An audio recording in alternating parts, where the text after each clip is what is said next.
हा, काय पुढचा आर्टिकल बोला, काय करायचं आज? अरे पुढचा आर्टिकल काय वाचा.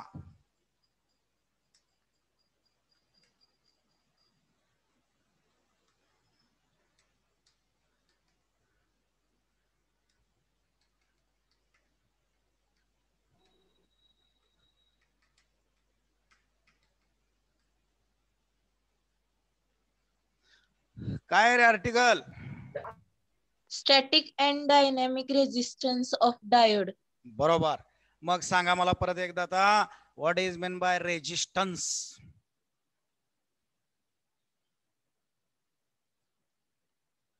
रेजिस्टन्स म्हणजे काय? Opposed to the flow of current. बरोबर. A property of a conducting material किंवा property of a material to oppose the current flows through it. एखाद्या मटेरियल मधून करंट, इलेक्ट्रिक करंट पास होत असताना त्याला अपोज करण्याची जी टेंडन्सी आहे किंवा अपोज करण्याची जी प्रॉपर्टी आहे त्याला म्हणतो आपण resistance. What is the unit of resistance? Ohm. Ohm. Ohm. हा, व्होल्ट पर एम्पियर म्हणजेच ओहम. व्होल्ट पर एम्पियर म्हणजे ओहम, बरं का. आता या हा डायोड कंडक्ट करत असताना अपोज करतो का? तर सुरुवातीला तर अपोज करतोच, हे आपल्याला माहिती झाले. कसा अपोज करतो? तर ज्यावेळी आपण पी आणि एन जंक्शन फॉर्म करतो त्यावेळी जे डिफ्युजन चार्जेस आहेत, कुठले चार्जेस? Diffusion charges. या डिफ्युजन चार्जेस मुळे पी रिजन मध्ये निगेटिव्हिटी आणि एन रिजन मध्ये, जंक्शनच्या थोड्या रिजन मध्ये, बरं का, जंक्शनच्या इकडं तिकडं थोड्याशा रिजन मध्ये, पी रिजन मध्ये निगेटिव्हिटी आणि एन रिजन मध्ये पॉझिटिव्हिटी वाढते होस्ट आयन्स मुळे, होस्ट इलेमेंटच्या आयन्स मुळे ही वाढते. आणि मग रिव्हर्स स्वरूपाचं म्हणजे negative to positive electric field तयार होतं. बघा, हे जंक्शन इकडच्या बाजूला हे रिजन डिप्लेशन रिजन किंवा डिप्लेशन लेअर. मग इकडे समजा पी टाईप आहे, आता जास्त काढत नाही, इकडे एन टाईप आहे, हे एन टाईप. आणि मग इकडं डिफ्युज्ड इलेक्ट्रॉन्स आहेत आणि इकडं डिफ्युज्ड होल्स आहेत एन रिजन मध्ये. मग इकडं पॉझिटिव्हिटी वाढते, आपण कसं दाखवते? पॉझिटिव्हनं, आणि निगेटिव्हिटी इकडं वाढते. आणि अशा पद्धतीनं विरुद्ध म्हणजेच एन टू पी अशा स्वरूपाचं इलेक्ट्रिक फील्ड या ठिकाणी तयार होतंय. आणि हे इलेक्ट्रिकल फील्ड या मेजॉरिटी चार्ज कॅरियर्सना सहजासहजी मूव्ह होऊ देत नाही. सहजासहजी इथून इथं येऊन थांबलेत होल आणि इथं येऊन थांबलेत इलेक्ट्रॉन, एन मध्ये इलेक्ट्रॉन, पी मध्ये होल येऊन थांबलेत क्रॉस करायला जंक्शन. पण या इलेक्ट्रिक फील्डच्या विरोधामुळं हे बघा रिव्हर्स इलेक्ट्रिक फील्ड आहे. मग आपण काय करतो? फॉरवर्ड बायस आणि रिव्हर्स बायस. फॉरवर्ड बायस करताना आपण इकडं जोडतो पॉझिटिव्ह बॅटरीचा आणि इकडं जोडतो निगेटिव्ह. आणि मग पॉझिटिव्ह निगेटिव्ह जोडले की हे बघा लगेच जोडले की लगेच पळत नाहीत ते मेजॉरिटी चार्ज कॅरियर्स. आणि मग majority charge carriers holes in P region आणि majority charge carrier electrons in N region. They have sufficient energy to cross the junction. का? तर हे इलेक्ट्रिक फील्ड मोडून काढलं पाहिजे. हे आतलं इंटरनल इलेक्ट्रिक फील्ड आपण बाहेरून लावलं की, बाहेरून लावलं हे बघा या दिशेनं, हे बघा या दिशेनं लावलंय. पण अजून त्या इलेक्ट्रिक फील्डची सफिशियंट अशा स्वरूपाची व्हॅल्यू होईपर्यंत हे आतलं इलेक्ट्रिक फील्ड मोडून काढलं जात नाही. ह्याच्यामुळे एक रेजिस्टन्स आहेच, म्हणजे अपोज टू करंट आहेच. हे समजलं का? पहिला. हो. हा, आणि मग अजून एक आहे, हा तर इलेक्ट्रिक फील्ड आहेच अपोज आतलं इंटरनल. आणि दुसरं आहे इलेक्ट्रॉन पळताना रेस्ट ॲटमवर बॉन्ड कोव्हॅलंट बॉन्ड्सवर जाऊन धडकतात आणि धडकले की एनर्जी ट्रान्सफर करतात आणि एनर्जी ट्रान्सफर केली की त्या इलेक्ट्रॉनची कायनेटिक एनर्जी कमी होते म्हणजे फ्लो ऑफ चार्ज कमी होतो. हा सुद्धा रेजिस्टन्स आहेच. असं मिळून हा रेजिस्टन्स हा बिहेव करतो. परंतु परंतु या डायोडचा रेजिस्टन्स हा ओहमिक नसतो, नॉन ओहमिक असतो. कसला असतो रे?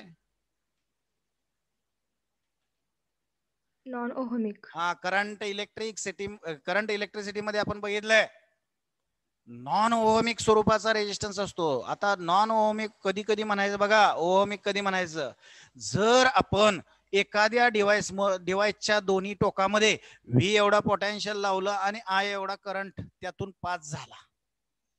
बघा इथं ग्राफ बघा, व्ही एवढा पोटेन्शियल डिफरन्स आपण त्याच्या अक्रॉस लावतोय आणि मग त्याच्यामधून आय एवढा करंट पास होतोय. आता आपण पोटेन्शियल जर बदलायला लागलो 0 पासून, तो जर कंडक्टर असेल, मेटॅलिक कंडक्टर असेल, तर सुरुवातीला हा पोटेन्शियल वाढवत गेलं की लिनियरली करंट वाढत जातो एका ठराविक याच्यापर्यंत, एका ठराविक करंट पर्यंत. इथपर्यंत ओहमिक आहे का? तर V is proportional to I. V is proportional to I. कुणाचा लॉ आहे रे? Ohm's law. Ohm's law. ओहमचा लॉ. तिथपर्यंत ओहमिक आहे रेजिस्टन्स. आणि परंतु तिथून पुढे हिटिंग जरा होतं जास्त आणि हिटिंग वाढलं की मग मात्र तो थोडासा नॉन ओहमिक व्हायला सुरुवात होते. म्हणजे व्होल्टेज वाढतं. हे बघा ही ओरिजिनल डायरेक्शन. व्होल्टेज वाढतं पण करंट फारसा वाढत नाही आणि मग तो अपोजच जास्त असतो. इथून पुढे तो नॉन ओहमिक होतो. हे आपण करंट इलेक्ट्रिसिटी मध्ये अभ्यासलेलं आहे. आणि हा इलेक्ट्रॉनिक डिव्हाइस जो आहे डायोड, हा तर टोटली नॉन ओहमिकच आहे का? तर ह्याचा आपण काल फॉरवर्ड बायस आणि रिव्हर्स बायस दोन कॅरेक्टरिस्टिक काढलेल्या होत्या, आठवल्या का? हा, आता त्या कॅरेक्टरिस्टिक कशा आहेत बघा. आता त्यांचा ग्राफ काढतोय, त्यांचा ग्राफ काढतो. इकडं वाय ऍक्सिसला करंट घेतो, एक्स ऍक्सिसला पोटेन्शियल डिफरन्स घेतो आणि मग मग बघा आता काय झालं, स्टॉप झाला सर स्क्रीन. हा थांबा थांबा, ब्लॅक स्क्रीन येते सर. थांबा एक मिनिट. झाले का चालू? हा झाली. हो. बघा आता व्यवस्थित ऐकताय ना? हा, बारकावे हे लक्षात ठेवायचे बरं का. आता इथं काल आपण बघितलं थर्ड क्वाड्रंट मध्ये रिव्हर्स बायसची कॅरेक्टरिस्टिक असते आणि फर्स्ट क्वाड्रंट मध्ये फॉरवर्ड बायसची. आता जे फॉरवर्डला करतोय ते रिव्हर्सला असतं आणि रिव्हर्सला मुळात हा ऑर्डिनरी डायोड वापरला जात नाही, त्यामुळे तिकडे फारसं जाऊ नका. आपण फॉरवर्ड बायस कॅरेक्टरिस्टिक कशी बघितली, तर पहिल्यांदा आपण 0 पासून पोटेन्शियल वाढवत गेलो तर काय होतं रे सुरुवातीला? लगेच करंट मिळतो का आपल्याला? नाही. नाही. कुठपर्यंत? कुठपर्यंत? 0.3 किंवा 0.7 आपण जसं मटेरियल घेऊ तसं ना? नाही नाही नाही नाही, जसं घेऊ तसं नाही. हा मटेरियल नव्हे, इंट्रिन्सिक सेमीकंडक्टर त्याच्यावर पेंटाव्हॅलंट आणि ट्रायव्हॅलंट इम्प्युरिटी आपण ऍड केलेत पीएन करण्यासाठी. ते इंट्रिन्सिक मटेरियल कुठलं आहे त्याच्यावर. हा, मग सिलिकॉनचं असेल तर 0.7 व्होल्ट आणि जर्मेनियम असेल तर 0.3 व्होल्ट. तेच आता नवीन पुस्तकामध्ये तुमच्या दिले 0.60 आणि 0.7 आणि 0.3 to 0.35 दिले का? 3 म्हणजे 30 ते 35 आणि 60 ते 70. बर ठीक आहे. बघा तिथपर्यंत करंट 0 आणि तिथून पुढे करंट अशा पद्धतीनं वेगात वाढत जातो आणि सॅच्युरेट होतो. सॅच्युरेट म्हणजे मॅक्झिमम. पुन्हा करंटच वाढत जातो. किती व्होल्टेज वाढवायचा प्रयत्न केला तर वाढतच नाही, नुसताच करंट वाढतो. व्होल्टेज वाढवायला लागली करंटच वाढतो, व्होल्टेज जातच नाही पुढं. हे बघा इथनं पुढे जातच नाही व्होल्टेज, नुसतं करंटच वाढत जातो. अशा पद्धतीने आपण कॅरेक्टरिस्टिक काढली होती, बरोबर. आता आपल्याला याचा नॉन ओहमिक अशा डायोडचा आपल्याला रेजिस्टन्स काढायचा आहे. हा रेजिस्टन्स दोन प्रकारे काढता येतो. त्यातला पहिला प्रकार त्याला म्हणतात स्टॅटिक किंवा डीसी रेजिस्टन्स. बघा पहिला प्रकार स्टॅटिक किंवा त्यालाच म्हणतात डीसी रेजिस्टन्स. स्टॅटिक किंवा डीसी रेजिस्टन्स. आता हा रेजिस्टन्स कुठला असतो बघा, अपोज टू करंट. हा रेजिस्टन्स कॉन्स्टंट नसतो बघा सगळीकडं. करंट कसा वाढत गेलाय बघा व्होल्टेज नुसार. मग त्या पॉइंटला तो करंट आणि व्होल्टेज घेतलं आणि त्याचा जर रेशो तुम्ही घेतला तर त्याला म्हणायचं स्टॅटिक रेजिस्टन्स. त्या पॉइंटला बरं का. मग समजा तुम्हाला वाटलं या ठिकाणी हे बघा या ग्राफवरच्या या पॉइंटला इथं मला रेजिस्टन्स काढायचं आहे, तर या पॉइंट पासून खाली यायचं. इथं पोटेन्शियल डिफरन्स बघायचं समजा V1 आहे आणि त्याच पॉइंट पासून आडवं जर गेला तर या ठिकाणचा तुम्हाला करंट समजा I1 मिळाला. ग्राफ दिसतोय का? हा. आणि मग आता जर तुम्ही रेशो काढला काय V1/I1 तर हा त्या पॉइंट पुरताचा रेजिस्टन्स असतो, त्यालाच म्हणायचं डीसी रेजिस्टन्स किंवा स्टॅटिक रेजिस्टन्स. स्टॅटिक त्या वेळचा तिथला तो स्थिर असतो बरं का, तिथं स्थिर असतो. पण तोच रेजिस्टन्स इथं नाही बरं का. इथला पाहिजे असेल तर इथलं व्होल्टेज इथला करंट, इथं पाहिजे असेल तर इथलं व्होल्टेज इथला करंट. आलं लक्षात? आणि पुन्हा नुसता करंटच वाढत जातो म्हणजे रेजिस्टन्स निग्लिजिबल होतो. नुसतं करंटच वाढत जातो, व्होल्टेज तेच आहे बघा. म्हणजे रेजिस्टन्स तिथून पुढे मात्र जसा करंट वाढेल तसा वाढत जातो, आपलं हे कमी होत जातो. कारण R = V/I आहे. आलं लक्षात? जसा I वाढत जाईल तसा रेजिस्टन्स कमी होत जातो.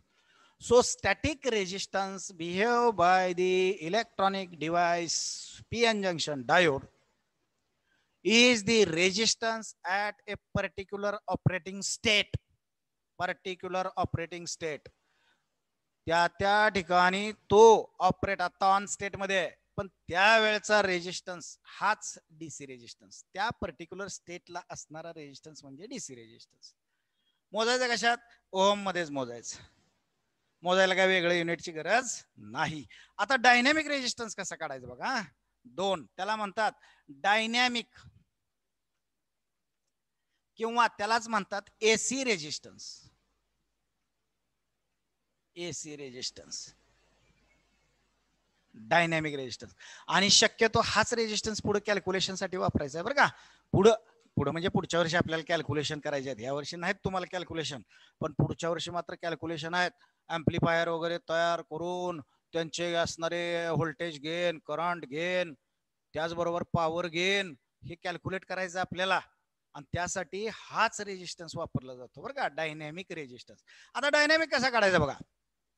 काय करायचं, ह्याचा जास्त कर्व्ड पार्ट आपल्याला कुठे मिळालाय की नाही, ह्या डायोडच्या कॅरेक्टर त्याला म्हणायचं मेन कॅरेक्टरिस्टिक.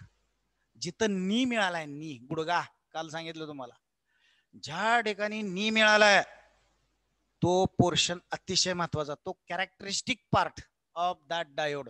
आणि मग त्या ठिकाणी आपण काय करायचं, एक आता हे पुसतोय बरं का, हे पुसतोय स्टॅटिक झालं.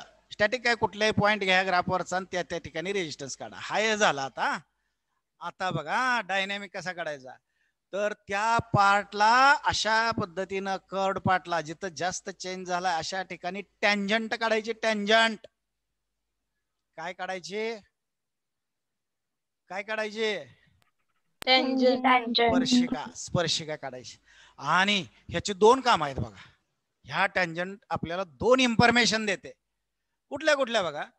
ही टँजंट व्होल्टेज ऍक्सिसला बघा, ही टँजंट व्होल्टेज ऍक्सिसला जिथं कट करते, हे बघा इथं आहे का, त्या व्होल्टेजला म्हणायचं त्या डायोडचं फायरिंग पोटेन्शियल, VF म्हणतो मी त्याला. कसलं पोटेन्शियल म्हणायचं, फायरिंग पोटेन्शियल. म्हणजेच ऑन स्टेट मध्ये येतानाचं पोटेन्शियल, फायरिंग पोटेन्शियल. या पोटेन्शियलला तो ऍक्च्युअल फायर झाला असं आपण समजतो. त्याच्या अगोदर फायर झालाय, करंट आहे, पण ते व्होल्टेज म्हणजे फायरिंग पोटेन्शियल ही कॅरेक्टरिस्टिक आहे बरं का त्याची. हे एक झालं, तुमच्या पुस्तकामध्ये दिलेलं नाही, राहू द्या ठीक आहे. Firing potential the tangent drawn to the curved characteristic curved part of that diode characteristic is cuts to the potential axis. The potential at that point of intersection is nothing but firing potential of that PN junction diode. Firing potential. समजलं का रे? Firing potential. जाऊ का पुढं? हो. हा, आता resistance काढताना काय करायचं, या टँजंट वरचे कुठलेही दोन पॉइंट घ्यायचे. जिथं टँजंट, इथं टँजंट आहे समजा, इथं स्पर्श झालाय, तोच पॉइंट घेतला पाहिजे असं नाही. तो कुठलेही दोन पॉइंट, कुठले बघा, मी आता इथला घेतो, हे बघा, इथला एक पॉइंट घेतो आणि इथला एक पॉइंट घेतो, पण कुठला घेतलाय, कशावरचा घेतलाय? टँजंट. हा, टँजंट वरचे दोन पॉइंट घ्यायचे आणि मग ह्या दोन पॉइंट मध्ये तुम्हाला या ठिकाणी बघा, इथं समजा V1 पोटेन्शियल आहे, इथं V1 आहे, इथं V2 आहे. V2 मायनस V1 म्हणजे change in potential delta V घ्यायचा. हे बघा, इथं डेल्टा V मिळालं तुम्हाला. Change in potential delta V घेतला का? V2 मधून V1 मायनस करायचा आणि तसंच इकडं करायचं. इथून आडवा आला हॉरिझॉन्टली, या ठिकाणी I1 करंट मिळाला किंवा इथं I1 मिळाला, इथं I2 मिळाला. बघा, तर I2 मायनस I1 म्हणजे चेंज इन करंट इथंही मिळाला. बघा तुम्हाला change in potential, change in current त्या टँजंट वरच्या दोन पॉइंट मधल्या या गॅप मध्ये असणारा पोटेन्शियल डिफरन्स आणि चेंज इन करंट मी घेतलाय. आणि आता मी रेशो काढताना घेणार आहे change in potential to the change in current. बरोबर, याला म्हणायचं डायनॅमिक रेजिस्टन्स. त्यालाच म्हणतोय मी AC रेजिस्टन्स, RAC. समजलं का? समजलं का? हो. आणि तोही मोजायचा ओहम मध्येच. दोन गोष्टी सांगितल्यात मी टँजंट वरून, एक डायनॅमिक रेजिस्टन्स आणि दुसरा फायरिंग पोटेन्शियल कसं काढायचं. आता तुम्ही म्हणाल मग ब्रेकडाऊन पोटेन्शियल कसं काढायचं ते बघतो. अगोदर हे तुमचं तुम्हाला दिलेलं समजलं का? मग तुम्हाला ब्रेकडाऊन पोटेन्शियल सांगतो. जाऊ पुढं. हा, आता एखादा काय म्हणेल माहिती आहे, इथं सुद्धा एखादा म्हणेल मी सर ही लाईन काढली म्हणल्यावर लाईनचा स्लोप काढतो मी. एखादा म्हणेल स्लोप काढतो, चालतंय. हे बघा, समजा जरा पुढे वाढवतोय. हा, इथं तो म्हणेल मी स्लोप काढतो. मग स्लोप कसा काढायचा, तर Y change upon X change असा स्लोप असतो. बघा, इथं स्लोप म्हणतोय मी, स्लोप. मग काय, तर Y change delta I upon delta V चालतंय. मग DC रेजिस्ट आपलं AC रेजिस्टन्स काढताना ह्या स्लोप वरून कसा काढायचा रे? स्लोप वरून RAC इक्वल टू, दिसते गीत रे, 1 स्लोप. शाबास, 1 स्लोप. 1 स्लोप घेतलं की तुम्हाला DC रेजिस्टन्स मिळतोय. असंही काढता येतं बरं का. स्लोप एखाद्याने काढला गडबडीत तर काय, रेसिप्रोकल बघायचं त्याचा. Reciprocal of slope of this line which is tangent to the characteristic curved part of this PN junction diode is nothing but dynamic resistance of that diode. तो नॉन ओहमिक आहे बरं का. हा DC पण non ohmic आहे आणि AC पण non ohmic आहे. दोघही म्हणजे थोडक्यात या इलेक्ट्रॉनिक डिव्हाइसचा रेजिस्टन्स हा नॉन ओहमिक स्वरूपाचा असतो. समजलं का? हो. आता ब्रेकडाऊन पोटेन्शियल बघा. ब्रेकडाऊन पोटेन्शियल जसं तुम्हाला फायरिंग पोटेन्शियल सांगितलं तसं ब्रेकडाऊन पोटेन्शियल पण माहिती पाहिजे. मग त्यासाठी रिव्हर्स बायस हे पुसू का रे? त्यासाठी रिव्हर्स बायस कॅरेक्टरिस्टिक काल आपण बघितली. तिसऱ्या क्वाड्रंट मध्ये आपण ती काढतो. मी पण काढताना तिसऱ्या क्वाड्रंट मध्येच काढतो. इथं 0, इकडं पॉझिटिव्ह पोटेन्शियल, इकडं निगेटिव्ह पोटेन्शियल, इकडं पॉझिटिव्ह करंट तो काय घेत नाही आपण, आणि इकडं निगेटिव्ह करंट -I इकडे घेतला बघा Y ऍक्सिसला. आणि मग काल सांगितलंय तुम्हाला मायनॉरिटी अगदी इम्प्युरिटी मुळे वेगवेगळ्या इम्प्युरिटी आपण डोप केलेलं नव्हे वेगवेगळ्या इम्प्युरिटी मुळे थोडासा करंट असतो आणि पुन्हा एकदम आपल्याला कॅरेक्टरिस्टिक करंट मिळतो. ही सुद्धा नी कॅरेक्टरिस्टिकच आहे. आणि मग इथं तुम्हाला हे सडन इन्क्रीज दिसतोय का करंटचा? दिसतोय का? हो. हो. ह्याला लावायची पट्टी. हे बघा ह्या सडन इन्क्रीजला पट्टी लावायची आणि पुढे हे वाढवायचं. बघा इथं वाढवायचं असं सरळ वाढवत न्यायचं. हे बघा इथं येतंय. त्याला पट्टी लावल्यानंतर आपण जर ते लाईन अशी पुढे वाढवली बघा इथं डॉटेड करून दाखवले मी तर या ठिकाणी तुम्हाला एक निगेटिव्ह व्होल्टेज मिळतंय का? हा त्याला म्हणायचं व्हीबी म्हणजे ब्रेकडाऊन पोटेन्शियल किंवा त्याला दुसरं एक नाव आहे झिनर पोटेन्शियल म्हणतात. झिनर पोटेन्शियल किंवा ब्रेकडाऊन पोटेन्शियल. आता झिनर का म्हणायचं ते ह्या वर्षी सांगणार नाही पुढच्या वर्षी. झिनर डायोड तुम्हाला पुढच्या वर्षी आहे. झिनर डायोड शिकायचं आहे आणि म्हणून झिनर पोटेन्शियल का म्हणायचं ते पुढच्या वर्षी. आता फक्त लक्षात ठेवा the potential at which negative potential at which the PN junction diode is breakdown is called breakdown or Zener potential.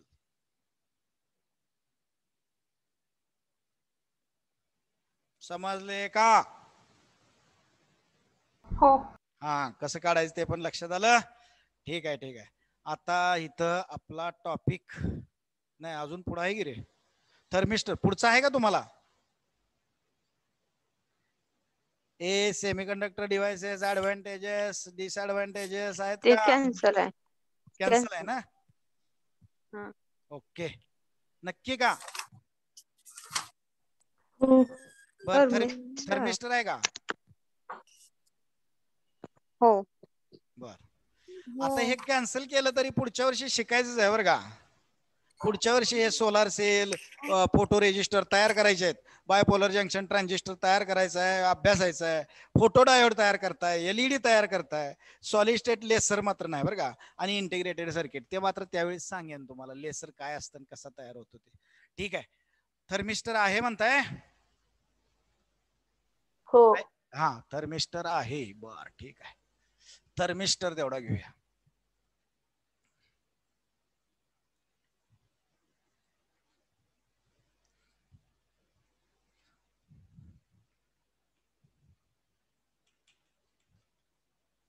Thermistor आता ह्यातलं बघा थर्मल रेजिस्टर अशा दोन शब्दावरून हा शब्द तयार केलाय. नाहीतर डिक्शनरी शोधायला गेला तर असा शब्द कुठं नाही बरं का इंग्लिश मध्ये. हे थर्मल आणि रेजिस्टर यामध्ये यातला घेतलाय थर्म आणि यातला घेतलाय इस्टर. ह्यातला घेतलाय काय थर्म आणि यातला घेतलाय इस्टर आणि तयार केलाय शब्द थर्मिस्टर. जसं डायोडचा डाय इलेक्ट्रोड तसा थर्मिस्टर. आता काय थर्मल रेजिस्टर नावातच आहे डेफिनेशन. काय असावं रे थर्मल रेजिस्टर म्हणजे असं मटेरियल तुम्ही तयार करायचं एक सिरॅमिक मटेरियल. म्हणजे काही जणांना एका विशिष्ट प्रमाणात प्रपोर्शन मध्ये एकत्र घेऊन त्यांचं एक सिरॅमिक तयार करायचं एक जीव मिश्रणच तयार करायचं त्याला सिरॅमिक असं म्हणतात. आणि मग त्याला म्हणायचं त्याच्यापासून तयार होतो तो थर्मिस्टर. आता थर्मल रेजिस्टर ह्याच्यावरूनच आपल्याला डेफिनेशन कळते की बाबा त्या मटेरियलचा रेजिस्टन्स कशावर डिपेंड असला पाहिजे. Thermal energy. थर्मल एनर्जी म्हणजेच कुठली एनर्जी? Heat energy. बरोबर म्हणजेच टेम्परेचर. आपल्या घरात फ्रीज आहे की नाही? फ्रीज आहेत का? सगळ्यांच्यात फ्रीज आहेत एखाद्याच्यात नसेल. बरोबर त्या फ्रीजरचं टेम्परेचर साधारण 2 डिग्री 3 डिग्री दिलं की कॉम्प्रेसर ऑन होतो का नाही कॉम्प्रेसर ऑन. आणि मग तो चालू कॉम्प्रेसर काय करतो आतली हीट बाहेर फ्रीजर मधली हीट काढतो बाहेर टाकतो आणि मग त्या फ्रीजरचं टेम्परेचर खाली खाली जातं. 0 झाल्याबरोबर कॉम्प्रेसर आपोआप होतो का तुम्ही ऑफ करता? तुम्ही एकदाच बटन दाबून ठेवता. ऑन ऑफ कसं होतं रे बाळांनो? आपोआप होतं की नाही? हो. हा, मग त्या कॉम्प्रेसरच्या सर्किट मध्ये अशा पद्धतीचा रेजिस्टर जोडलेला असतो, ज्या रेजिस्टरची किंमत ही टेम्परेचरवर डिपेंड आहे. मग टेम्परेचर फ्रीजरचं वाढत गेलं तसा रेजिस्टन्स कमी होत जातो आणि असा होतो की पटकन रेजिस्टन्स इतका कमी होतो की सर्किट ऑन होत, म्हणजेच कॉम्प्रेसर चालू केला जातो. पुन्हा कॉम्प्रेसरने हीट बाहेर काढत काढत काढत गेला की 0 डिग्री टेम्परेचर झालं की रेजिस्टन्स वाढत गेलेला असतो. तर रेजिस्टन्स इतका वाढतो 0ला की ऑफच होतं सर्किट. अशा पद्धतीनं थर्मिस्टर नुसतं एवढं इथंच नव्हे, कितीतरी बाबतीत थर्मिस्टर वापरलेले आहेत. टेम्परेचर मोजण्यासाठी पण थर्मिस्टर वापरतात. आता हे थर्मिस्टर कसे तयार करतात बघा, 2 प्रकारचे आहेत त्यातले. काही काही मेटल वरून पण करतात बरं का. तुम्हाला सांगतो, निकेल, कॉपर, मँगॅनीज, कोबाल्ट आणि अल्युमिनियम अशा 5 मेटलचे ऑक्साईड घेतात आणि ती ऑक्साईड्स एका विशिष्ट प्रपोर्शन मध्ये घेतात आणि एकमेकांमध्ये त्यांना गरम करतात आणि अशा पद्धतीने करतात की सिरॅमिक झालं पाहिजे, म्हणजे एक जीव झालं पाहिजे. आणि सिरॅमिक झालं की थोडस मेल्ट झालेलं असतं ते रसायन कुठेतरी घ्यायचं आणि आपल्याला पाहिजे त्या शेप मध्ये कापून घ्यायचं. डिस्क टाईप पाहिजे समजा, TDR म्हणतात बरं का याला, टेम्परेचर डिपेंडंट रेजिस्टर, TDR असं म्हणतात शॉर्ट मध्ये.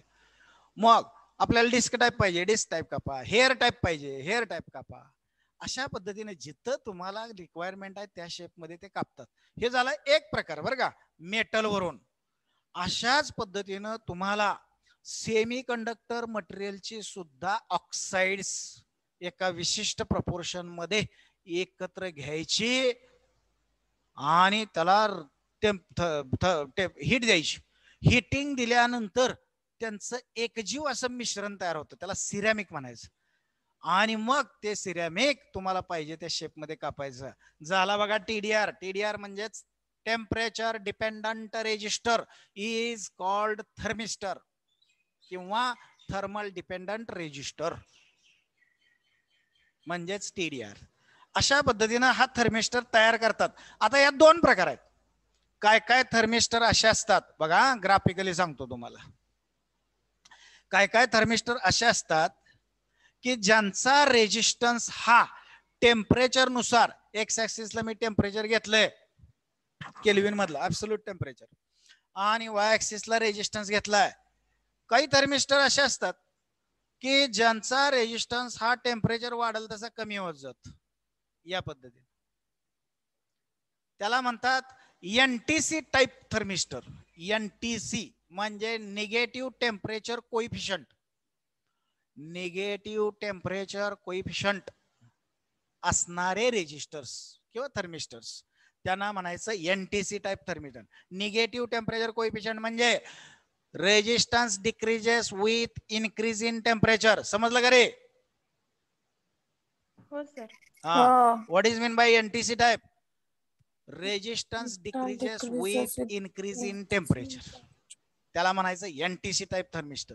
आणि काय काय थर्मिस्टर असे असतात की जे थर्मिस्टर टेम्परेचर नुसार त्यांचा रेजिस्टन्स किंवा रेजिस्टिव्हिटी ही त्यांचा ते वाढत जाते. हे बघा अशी वाढत जाते किंवा कधी कधी अशी वाढत जाते. हे बघा, ते कसले आहेत त्याच्यावर डिपेंड आहे, अशी पण वाढते. पण एकंदरीत resistance increases with increase in temperature. Resistance increases with increase in temperature. मग ह्यांना काय म्हणूया रे? ह्यांना NTC म्हणतोय, त्यांना काय म्हणूया?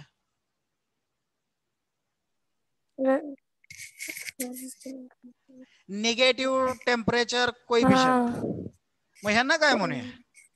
Positive temperature coefficient. बरोबर, म्हणजे ह्यांना म्हणायचं PTC. काय म्हणायचं यांना? PTC, positive temperature coefficient type of thermistors.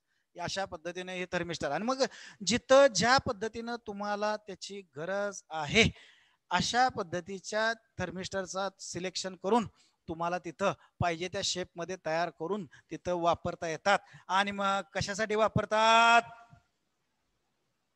Temperature सेन्सिटिव्हिटीसाठी किंवा टेम्परेचर मेजरमेंटसाठी अशा पद्धतीच्या थर्मिस्टरचा उपयोग करतात. हे लक्षात आलं का तुमच्या? हो सर. हो. Okay. Okay. Sensitive metal oxide semiconductors असतात बरं का. म्हणजेच सेमीकंडक्टरचे मेटलचे ऑक्साइड्स असतात, oxides. Okay. And they are sensitive for temperatures. आणि कोएफिशियंट बघा, यात नाही तुमच्या पुस्तकात तरी पण सांगतो मी तुम्हाला. हा टेम्परेचर कोएफिशियंट म्हटलं की नाही आपण तुम्हाला, negative temperature coefficient, positive temperature coefficient.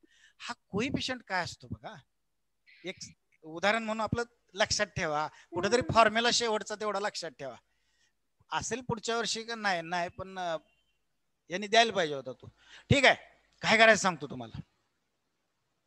ह्या थर्मिस्टरला, या मटेरियलला मी 0 डिग्री टेम्परेचरला ठेवलं आणि मग त्याच्या अक्रॉस पोटेन्शियल डिफरन्स दिला आणि करंट पास केला आणि मी रेजिस्टन्स काढला. बघा 0 डिग्री किंवा 0च पाहिजे असं काही नाही.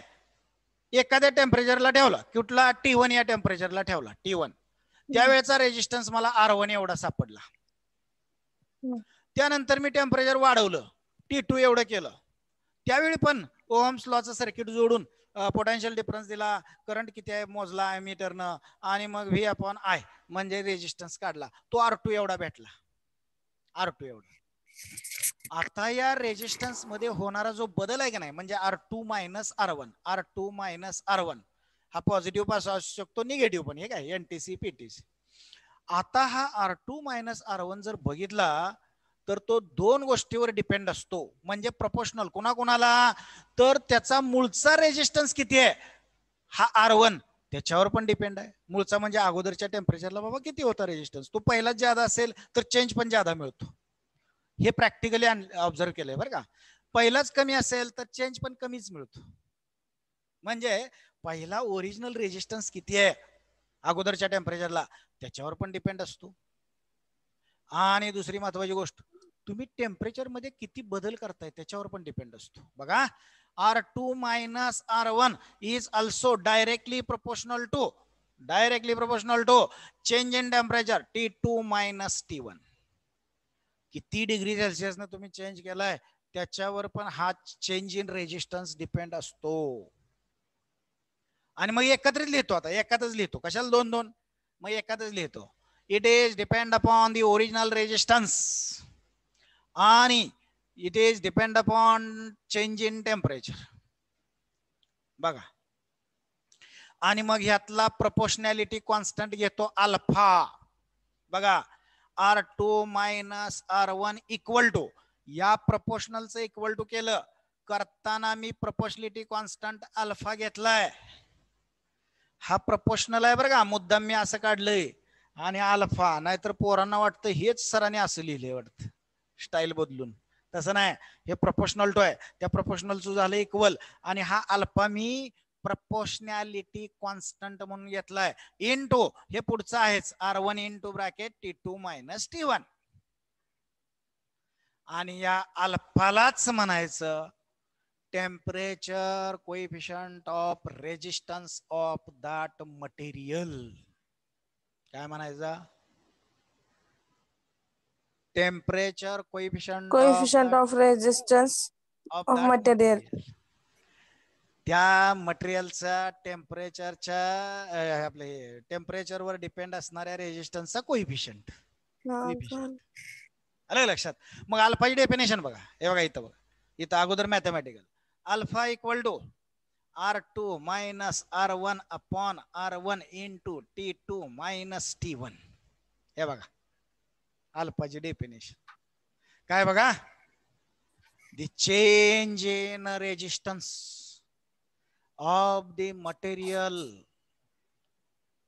with respect to unit original resistance at initial temperature and change unit degree rise in temperature. Unit degree rise in temperature म्हणजे काय, ज्यावेळी R1 जर 1 असेल आणि T2 - T1 पण आपण 1च वाढवला तर त्यावेळेचा चेंज इन रेजिस्टन्स म्हणजेच आपला अल्फा.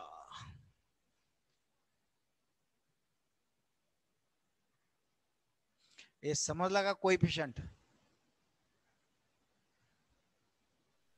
हो. हो. हा, अशा पद्धतीने हा. हा चॅप्टर आपला संपलेला आहे. एक डिव्हाइस तुम्ही व्यवस्थितपणे शिकला, electronic device basic, most basic device तुम्ही व्यवस्थितपणे शिकलेला आहे असं मी गृहीत मानतोय. सत्य आहे का असत्य आहे? सत्य. Okay, thank you. आणि मग आता कुठला राहिला चॅप्टर? आता मला चॅप्टर सांगा कुठले राहिले.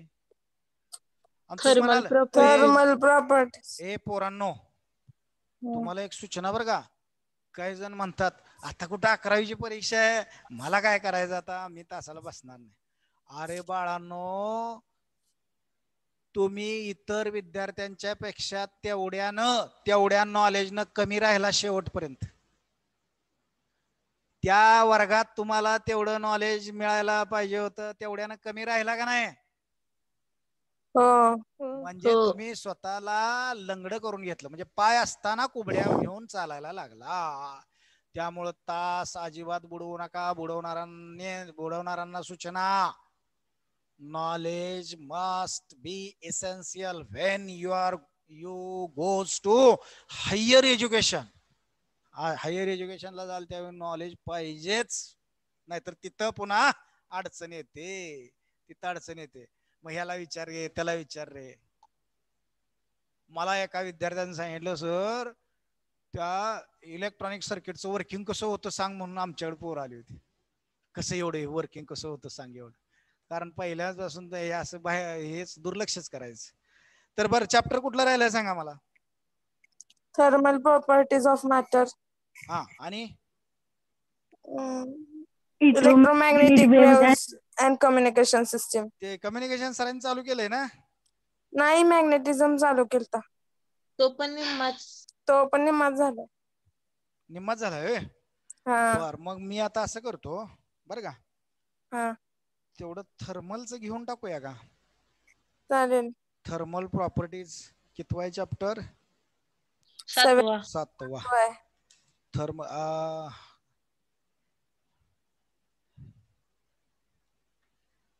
काय नाही, नुसतं कंडक्शनच आहे वाटतं. टेम्परेचर कंडक्शनच आहे बहुतेक यात. वा, मला बघू द्या. हा, थर्मल प्रॉपर्टीज ऑफ मॅटर. नुसतं कंडक्शनच आहे. थर्मल एक्सपेन्शन आहे, लिनियर, व्हॉल्यूम आणि एरियल. बर, त्यांच्यातलं रिलेशन, स्पेसिफिक हीट हा एक कन्सेप्ट महत्वाचा आहे. स्पेसिफिक हीट आणि हीटचं इक्वेशन. बर, हीटचं इक्वेशन, चेंज इन स्टेट आणि गॅस वेपर, हीट ट्रान्सफर. हा कंडक्शनच आहे फक्त. कन्व्हेक्शनचा थोडा पार्ट आहे आणि रेडिएशनचा थोडा पार्ट आहे. बरं ठीक आहे, बघूया. आपण हा चालू करूया का मग? का इलेक्ट्रोमॅग्नेटिक वेव्ह चालू करायचा? नको, हा चालू करू. हा चालू करूया. बरं, हा. ओके ओके ओके, ठीक आहे. बघा आता वाचून, अजून उद्या काय शंका असेल तर मला विचारायचं बरं का. हा, okay. Have a good day to all of you.